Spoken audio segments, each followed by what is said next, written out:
अभी सब्सक्राइब करें हमारे YouTube चैनल ईश्वर टीवी को और देखिए वीडियोस सबसे पहले।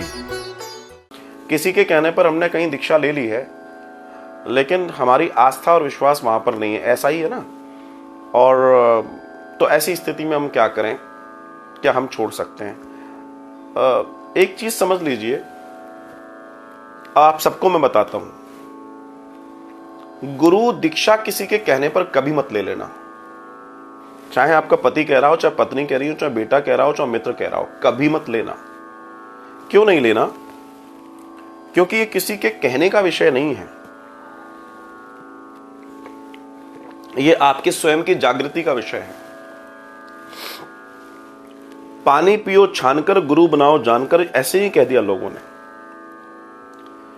अब जैसे मान लीजिए अभी यहां पर माया गटाटे का एक मैसेज था कि मैं आपको बहुत दिन से फॉलो कर रही हूं, सुन रही हूं और मैं दीक्षा लेना चाहती हूं। तो ये दीक्षा सार्थक है। क्यों? क्योंकि आप मुझे जान रहे हो, आपने मुझे सुना है, आपने मुझ पर समय खर्च किया है, आपने कैलकुलेट कर लिया, ओके एवरीथिंग इज फाइन।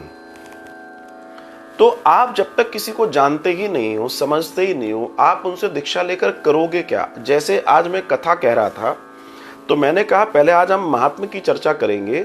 अगर आपने महात्मा को नहीं जाना तो आप कथा नहीं जान पाओगे।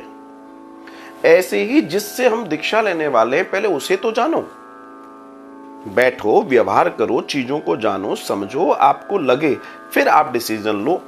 अब होता क्या है कि कभी कभी किसी ने कहा चलो चलो दीक्षा हो रही है, तुम्हारी भी करवा दें, चलो तुम हमारे साथ आएंगे हो, तुम भी ले लो। इस दीक्षा से कुछ नहीं होगा, बिकॉज आप जानते ही नहीं हो उसको जिससे आप ले रहे हैं।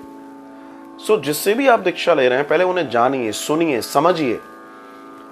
और अगर आपने ऐसे ले ली तो वो दीक्षा किसी काम की नहीं है। आप कह रही हैं क्या छोड़ सकती हूँ, छोटी छुटाई है वो। तो दीक्षा तो वही मान्य होगी जिस दिन आप अपनी अंतरात्मा की आवाज निकलेगी, ये मेरे गुरु हैं और इन्हीं से मुझे दीक्षा लेनी है। दीक्षा वही सार्थक होगी। ध्यान रखिएगा। धन्यवाद।